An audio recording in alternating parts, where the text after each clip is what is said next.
तर मग नमस्कार भावांनो, स्वागत आहे तुमचं माझ्या नवीन व्लॉगवरती. आज आपल्याला भेटलं होतं डायरेक्टली आळंदीचं भाडं. मुंबई टू आळंदी जायचं होतं. सकाळी सकाळी कस्टमरने बोलवलं होतं पिकअप करायला. मग काय भाव तुमचा गेला, पिकअप केलं त्यांना. बघा सनसेटच बोलतोय, सनराईज बघत बघत मस्त असा एक्सप्रेस वे मी चढत होतो.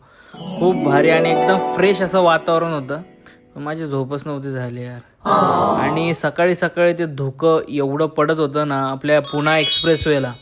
तुम्ही बघू शकता, तिसरी गाडी तर दिसतच नव्हती. 2 गाड्या पुढच्या दिसत होत्या आणि त्याच्या पुढची गाडी दिसतच नव्हती. धुकं क्रॉस करत करत कळालंच नाही कधी फूड पॉईंट आला फर्स्टवाला. तर अशा प्रकारे आपण थांबलेलो आहोत फूड कोर्टला.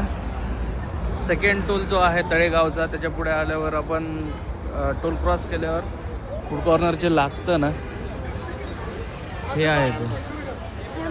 मग काय तुमच्या भावानी पण नाश्ता केला. कस्टमरनेच आपल्याला सांगितलं होतं नाश्ता. मग काय गेलो, मिसळ पाव कच्चून आणला मस्तपैकी. म्हणलं आता काय टेन्शन नाही.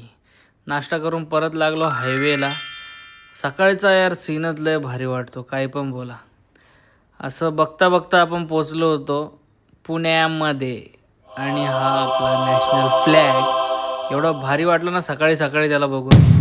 मग इकडं 2 जणांची ठुकली होती गाडी. दोघे एकमेकांसोबत भर रस्त्यात मधोमध भांडत होते. म्हणलं आपल्या मित्रांना पण दाखवूयात.